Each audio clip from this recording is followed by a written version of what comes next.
Section 1. You will hear a man talking to a woman about hiring a car.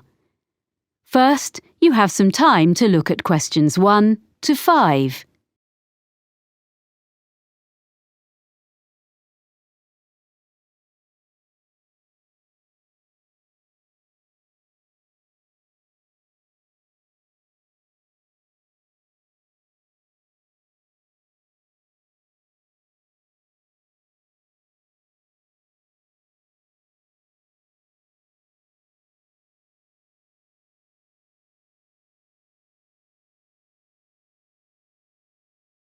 Now we shall begin. You should answer the questions as you listen because you will not hear the recording a second time. Listen carefully and answer questions 1 to 5. Hello, how can I help you? Hi, I'm Carlton Mackay, and you booked me some flights recently to Australia and some internal ones? Oh, yes, Mr. Mackay. I remember you now, of course. Well, I find I'm going to need car hire while I'm in Sydney after all. I think you said you could recommend a good value company? Yes, that's right. Cost-wise cars. They're very good and don't charge lots of extras. They have 3 offices in the Sydney area, including one office right at the airport. So I'll just book it online? Yes, you can book online, but you should have their phone number too, just in case. Of course. That's 1800 705 639. It's on the website, and you can get a discount if you quote your booking reference from us. Oh, what's that? I mean the one you got from me when we booked your flights. I have it here. 743002. Oh, thanks. I guess I've got it at home, but I'll write it down again in case. A discount is good. So, where exactly is the office? I'll be coming to the domestic terminal from Melbourne. It's immediately outside the international terminal. OK. And another thing I want to check is, will they be open when I arrive, or is it just office hours? Well, they open at 7:15 and close at 6:15 in the evening. So let's see. You're due to land at 6:10. By the time you've collected your bags and so on, which will take a little while, they won't be open. But if you arrange it in advance, they can wait for you. You do have to pay an extra $30 for that, though. OK. Well, I'm staying near the airport the first night, so I could go back in the morning and save a day's hire? Yes, that'd be better. That'd save you about $50. Do you know what kind of cars they have? Quite a variety, I think. The best value should be under $60 a day with luck. That would be the Echo, I guess. Sorry? ECHO. Like when your voice bounces back? Before you hear the rest of the conversation, you have some time to look at questions 6 to 10.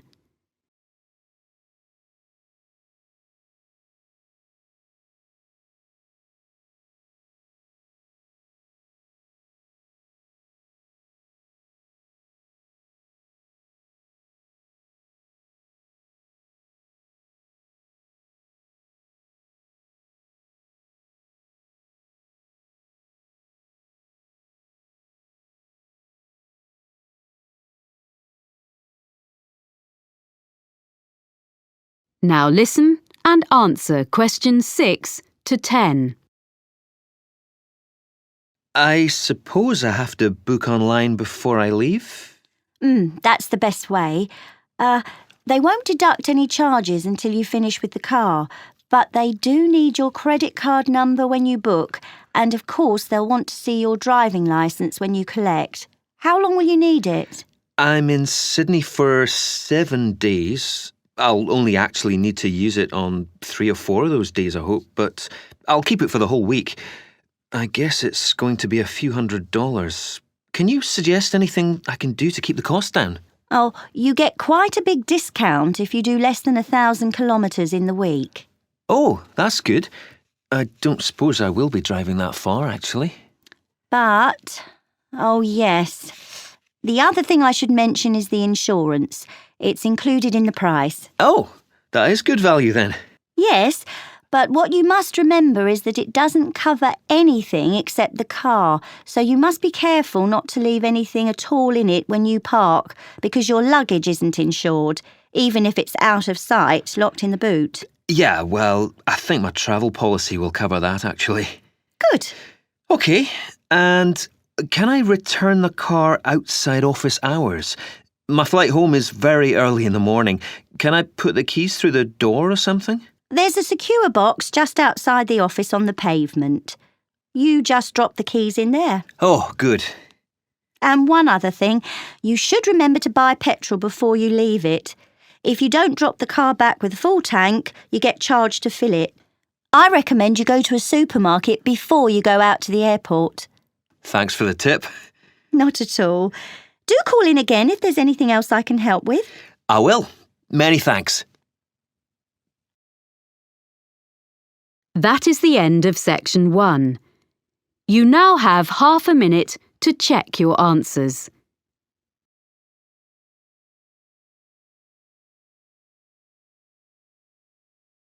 Section 2. You will hear a speaker from the hotel industry addressing a group of young people about careers with her firm. First, you have some time to look at questions 11 to 15.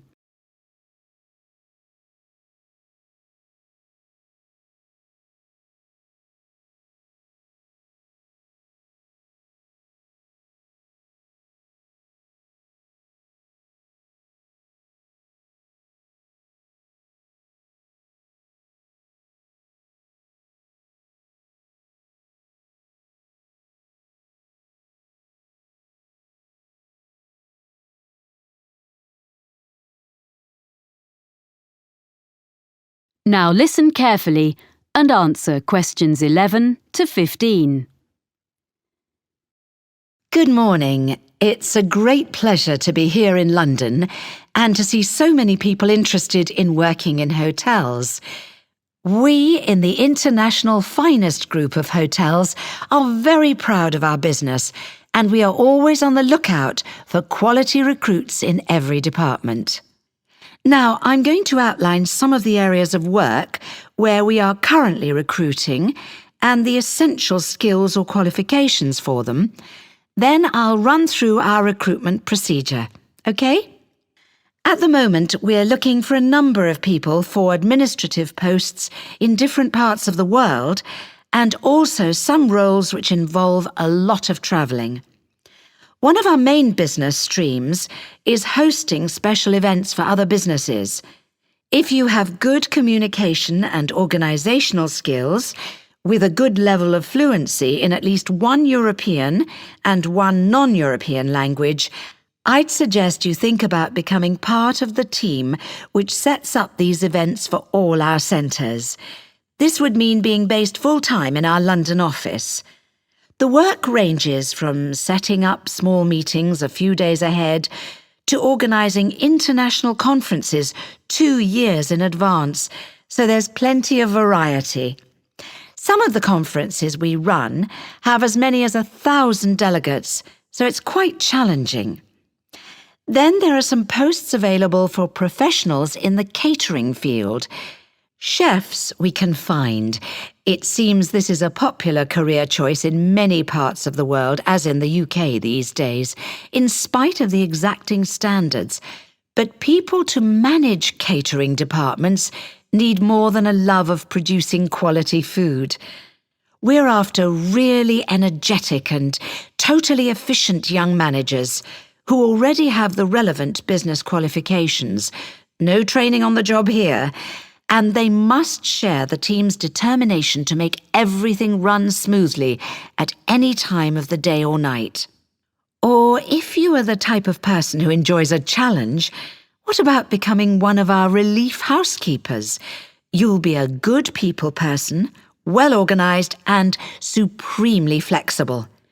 As well as covering UK holidays, maternity and paternity leave, there will be times when you have to fill a key post when someone's sick, which could be anywhere in our European, Middle Eastern or Far Eastern hotels, so you must be prepared to hop on a plane at 5 minutes' notice.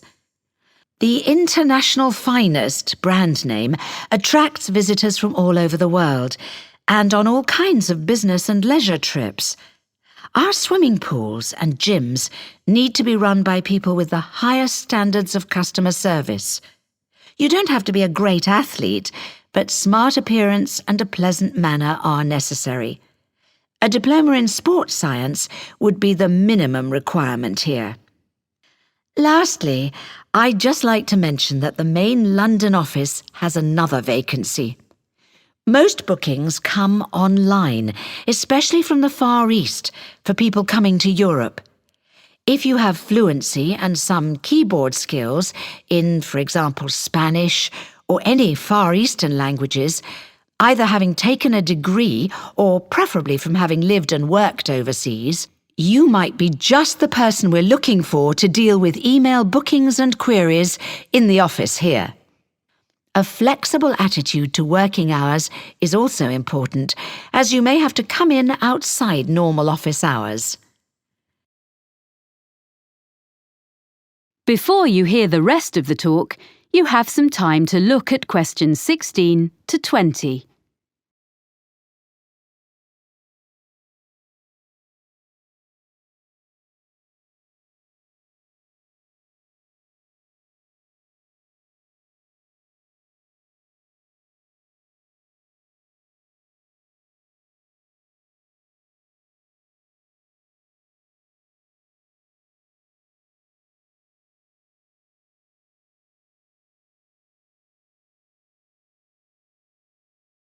Now listen and answer questions 16 to 20.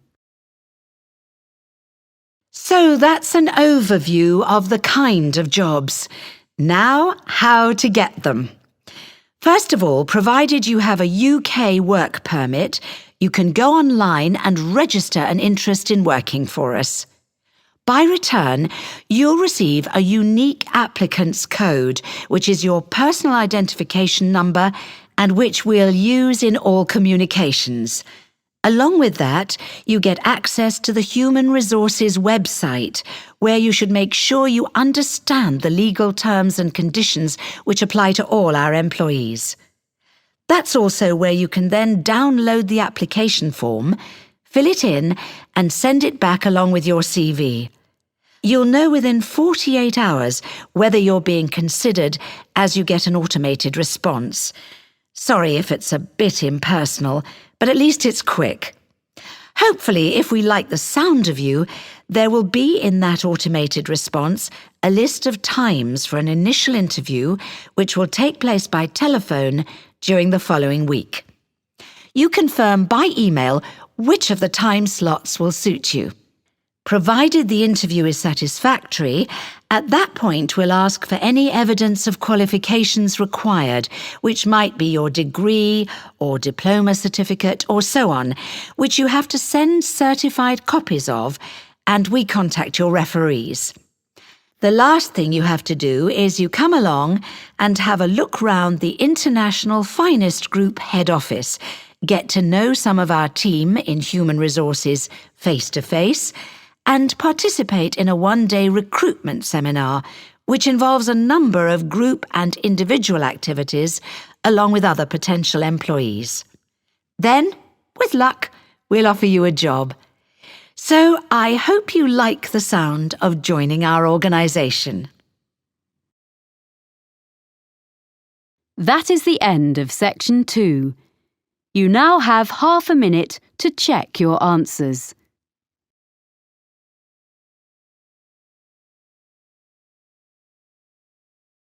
Section 3. You will hear a student of landscape architecture discussing a project with his tutor. First, you have some time to look at questions 21 to 24.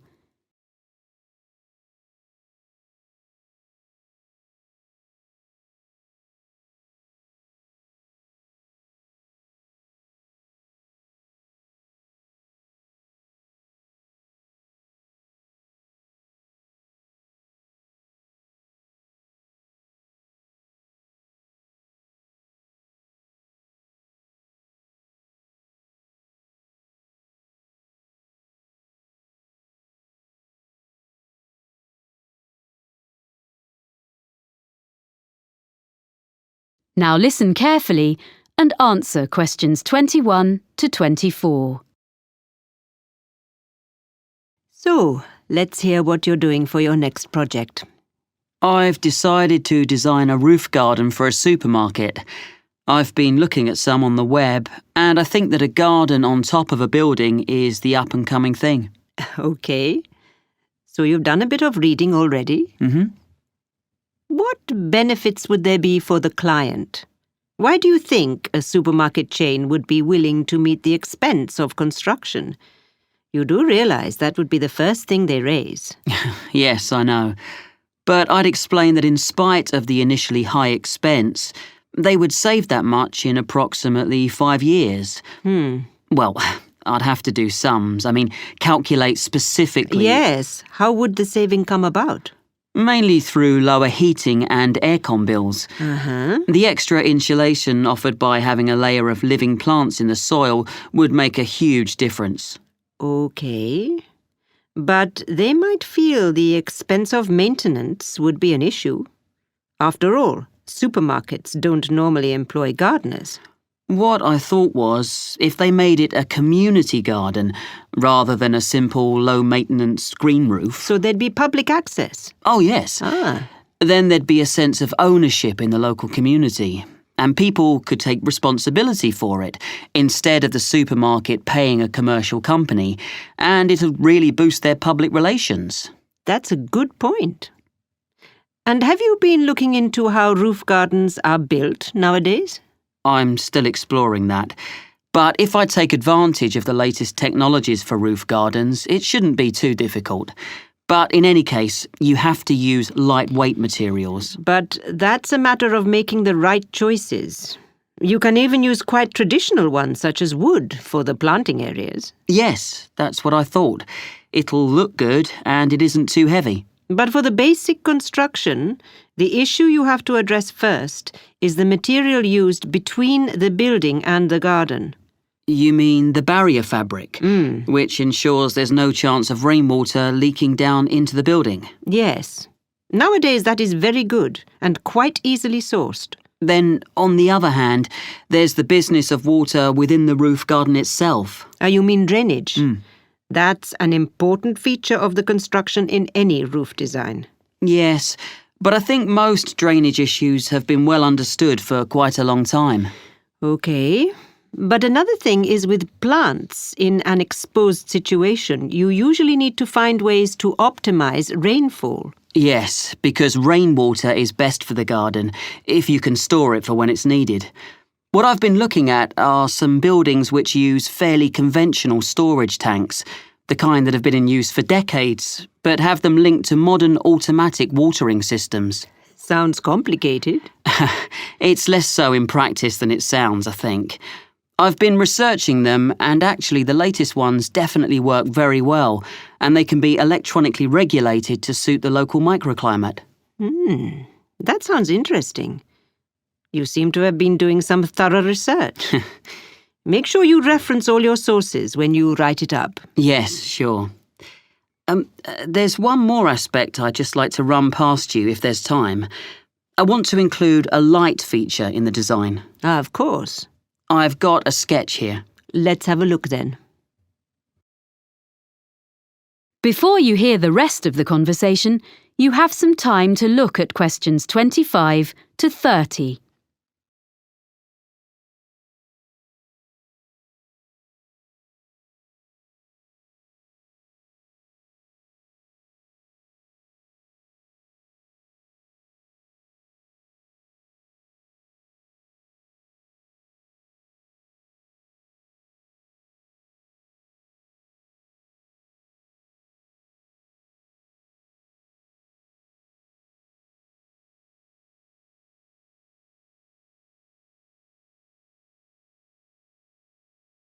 Now listen and answer questions 25 to 30.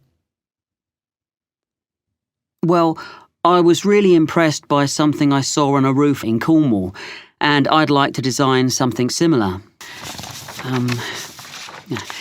You have an area of planting, and I'm thinking of installing this lighting in an area filled with low-growing evergreen shrubs. You'd have to have lights and things well away from anywhere children might be. But I can see this could be very effective, if a bit complicated. How would it work? On this drawing, this is a section view. You have this low wall on the right. Yes, that's it. This is just one element, and these areas would be repeated all round the planted area. I think this will probably be a wooden wall using reclaimed timbers with an angled ceramic top surface. Perhaps even ridge tiles, like they use on roofs? Ah, yes. That'd be just the sort of thing. And that'd make it weatherproof. And then the heavy-duty electric wiring comes up through the floor just outside the planted area and into the wall. Then it's brought through to a projector low in the side of the wall, and that sends a beam of light along the fibre optic cable. So there's no electricity in the actual lights. The fibre optic goes across the surface of the soil in the planting area. Yes, that's the beauty of it. The shrubs will soon grow to cover it up, of course. And then the cable goes past a wooden post, which is between the shrubs and can be a support for them as they grow bigger, and then runs up into each element of the installation. So the light beam is carried up to the top of each element and illuminates a kind of conical glass cap? I see. Is that the bit which would glow in the dark? Yes. And what's the cap supported on? Is it a wall? No, it's a slender acrylic rod, like the stem of a flower or mushroom, which the cable runs up inside of. Well, I'll be interested to see the final drawings. Oh, thank you. I'm looking forward to putting it all together. That is the end of section 3. You now have half a minute to check your answers.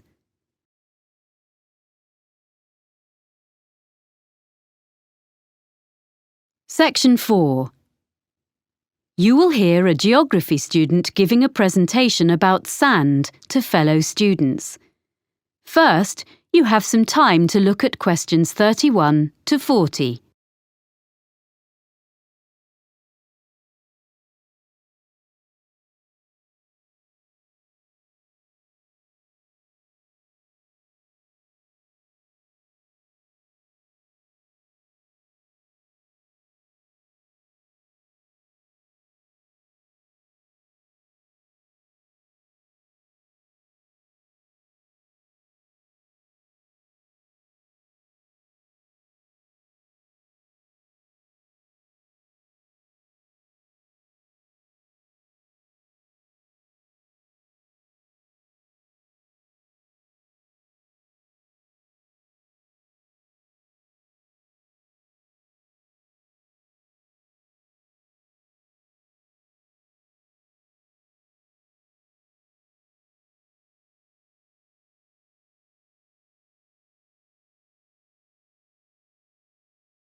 Now listen carefully and answer questions 31 to 40.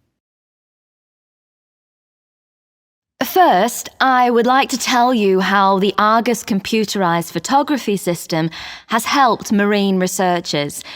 Then I shall talk a bit about sand collecting.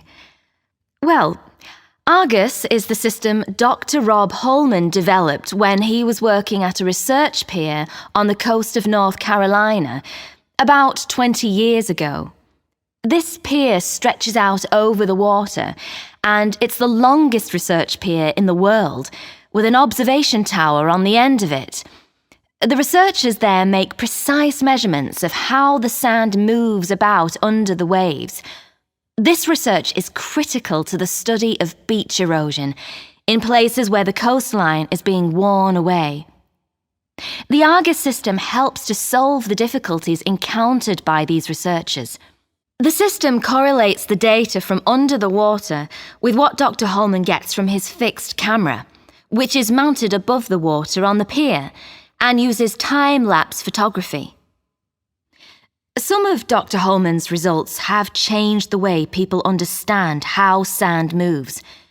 To quote S. Jeffreys Williams, a coastal geologist with the United States Geological Survey, the system is a critical piece of new technology. And the Argus system allows us to quantify and document visually the changes to the coast on a variety of different time frames.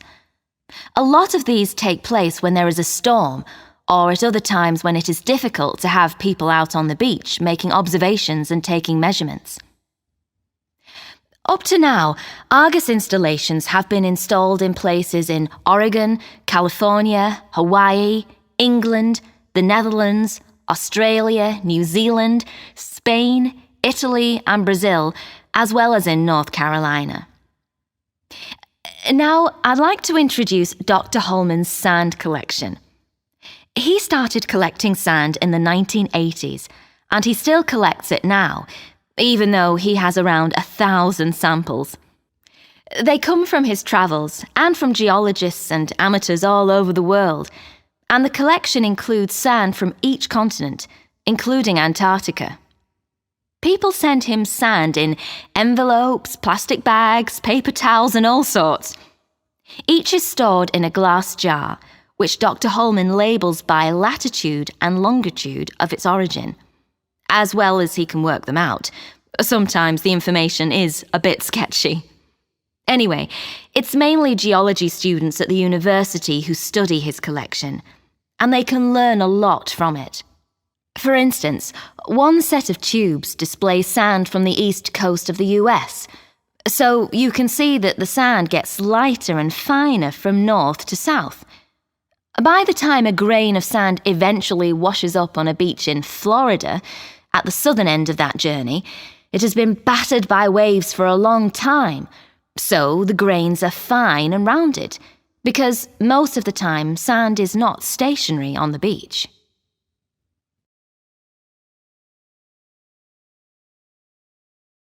Okay, so if you'd like to collect sand and maybe even send some to Dr. Holman, how should you go about it? Well, the list of equipment is very short and easy to find, but you should keep a supply when you're travelling, as you never know when you'll come across an interesting sand sample. One really handy thing for digging sand, especially if it's hard or frozen, is a spoon. It's perfect for that. If you're travelling by air, it'll have to be plastic, but metal is preferable, as plastic tends to break. You need something to put the samples in that is damp-proof and easy to carry. You can just use plastic bags, but you need to record the location and date on the bag, so you must also have a permanent marker with you, because you can never assume you will remember where you gathered a sample from later on, and you don't want it to rub off before you get home. And that's about all you need in the field to collect sand. When you get home, your samples should be logged in a notebook or computer. You need to note the location and be really specific as to exactly whereabouts on the beach you gathered your sample, low tide mark, under cliff area, etc. Then you store your sample. You want to keep everything in good condition and avoid contamination. So first you make absolutely sure that each sample is perfectly dry. You don't need any complicated apparatus for this. You can just air it out on layers of newspaper, which is suitably absorbent. Most people find that's the best way. Then, lastly, but this is really important, before there can be any chance of confusing this latest sample with another, you put it in a clean small bag or a jar, and you must stick an identification label on straight away. Some people put one inside as well, in case the outer label falls off, but that's up to you. Well, that's about all you need to know to get started as a sand collector. Any questions? That is the end of section 4. You now have half a minute to check your answers.